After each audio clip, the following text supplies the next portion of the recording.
The news every retired Canadian has been waiting for has finally arrived. After months of debate in Parliament, countless petitions from seniors groups, and pressure from advocacy organizations across the country, the federal government has officially signed into law a measure that will boost old age security and Canada Pension Plan payments. For millions of retirees from coast to coast, this is more than just a financial adjustment. It's a recognition of the real struggle seniors face in 2025, and a promise that their contributions to this country will not be forgotten. For many older Canadians, every dollar matters more than ever before. Grocery prices have risen to levels not seen in decades, utility bills continue to climb, and even basic essentials like rent, transportation, and medication have become harder to afford. It has been a constant battle to stretch fixed incomes to cover everything.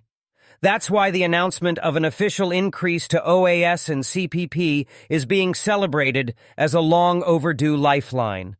The law, which takes effect before the end of the year, is set to raise benefit amounts in a way that will be felt directly in bank accounts across the country. This legislation didn't come easily.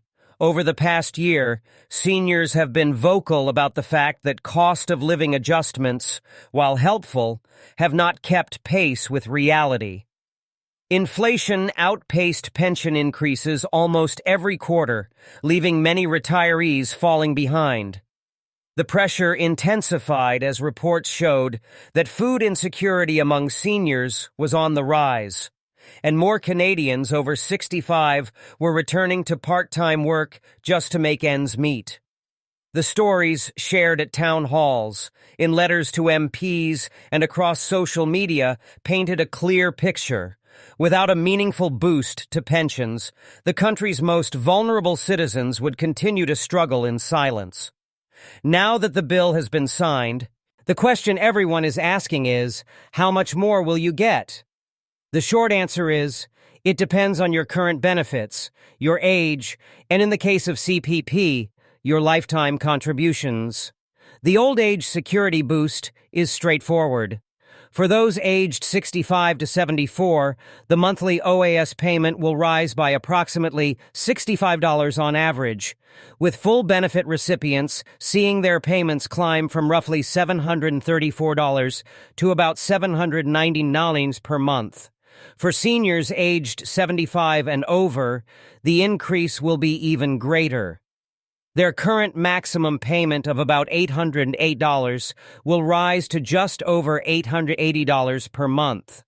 It's the largest single OAS increase outside of inflation indexing in decades. The Canada Pension Plan increase works differently. Because CPP is based on contributions, the boost will vary from person to person.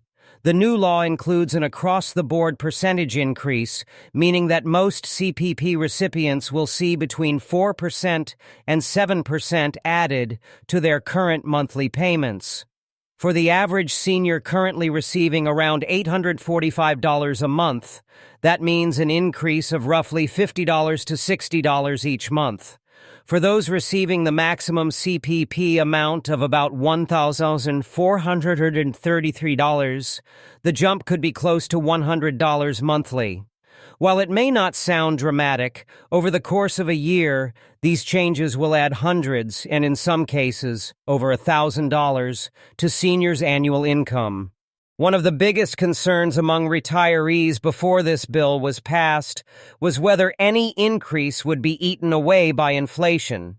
The government has tried to address this by linking the new base amounts to future cost of living adjustments. That means the boost isn't just a one-time windfall, it becomes part of the permanent benefit going forward, and it will grow as annual indexing is applied. In other words, your OAS and CPP will be calculated on a higher base amount forever, ensuring that the extra money keeps pace with future price increases. Reaction to the law's passing has been immediate and emotional. In community centers from Victoria to St. John's, seniors have been sharing what this will mean for them. For some, It's the ability to buy fresh produce regularly again instead of relying on cheaper processed foods.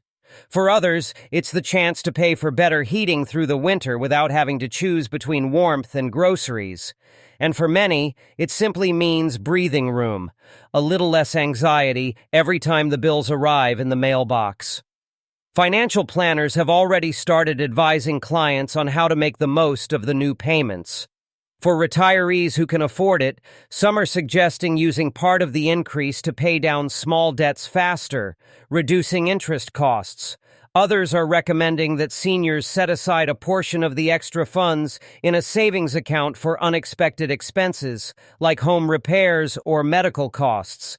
The extra income, though modest, could make a meaningful difference in financial security over time if used strategically. The path to this change was not without its critics. Some economists warned that increasing benefits too aggressively could put additional strain on government finances, especially as Canada's aging population grows. Others argued that targeted support, such as expanding the Guaranteed Income Supplement, TE for the lowest income seniors, might have been a better approach than across-the-board increases. The government's position, however, was that all seniors are feeling the effects of higher costs regardless of their exact income level, and that a general boost to OAS and CPP was the fairest and most direct way to help. The timeline for the rollout has also been confirmed. Seniors will begin seeing the increased amounts in their payments starting in January 2026. But the law includes a retroactive clause. That means that if the payment processing systems are ready ahead of schedule, the boost could arrive as early as the final OAS and CPP deposits of 2025. Some officials have hinted that the goal is to have the first increased payments hit bank accounts before the holiday season, giving seniors a little extra cash at one of the most expensive times of the year. For those wondering if they need to apply to receive the new amounts, the answer is no. The increases will be applied automatically to all eligible recipients. However, it's still important to ensure your information is up to date with Service Canada. Any delays in processing your payments, especially if your address or banking details are outdated, could mean waiting longer to receive the higher amounts. Seniors are being urged to check their My Service Canada account now to confirm that everything is accurate. Beyond the numbers, there's a symbolic weight to this change. It sends a message that the government recognizes the dignity of retirement and the contributions seniors have made over their lifetimes. It's an acknowledgement that after decades of paying into the system and building the country's economy, seniors deserve financial stability in their later years. For too long, many felt their voices were being ignored in budget discussions. This law is being seen as a direct response to those concerns, and it has reignited a conversation about how Canada supports its aging population. Community advocates are already calling for this momentum to continue. Some are pushing for a national seniors strategy that includes not just higher pensions, but also better access to affordable housing, expanded healthcare coverage for dental and vision, and more robust programs to combat isolation among older adults. The hope is that this OAS and CPP boost will be the first step in a broader effort to ensure that no senior in Canada has to choose between basic needs. It's worth remembering that for many Canadians, these benefits are the primary source of income in retirement. Private pensions and personal savings are less common than they once were, and rising costs have eroded the value of what people manage to set aside. According to recent statistics, more than 40% of retirees rely almost entirely on OAS, CPP, and GIS. That's why even relatively small increases can have an outsized impact on daily life. As the news spreads, seniors groups are preparing to hold information sessions to help people understand the changes. These will cover not just the raw numbers, but also how the increases might affect taxes, GIS eligibility, and other income-tested benefits. While most people will simply see more money in their accounts, there could be ripple effects that are worth planning for in advance. The federal government has also committed to reviewing the new amounts annually, alongside the standard inflation adjustment. This means there's a possibility of further targeted increases in the future if economic conditions demand it. Policymakers are framing this as a flexible approach, one that can respond to sudden changes in the cost of living without having to pass new legislation every time. Looking ahead, the hope is that this increase will bring a measure of relief, security, and dignity to Canada's retirees. It may not solve every financial challenge seniors face, but it is a step in the right direction. For many, the difference between scraping by and living with a bit of comfort could be just this extra $50 or $100 a month. The message to every retiree is clear. This change is real, it's permanent, and it's designed to help you keep up with the world as it is today, not the world as it was when you first retired. The coming months will reveal exactly how much of an impact it makes, but for now, there's a sense of optimism and even celebration. After years of feeling left behind, Canada's seniors have been heard. And so, as the first payments roll out under this new law, the question for each retiree will be how best to use that extra money.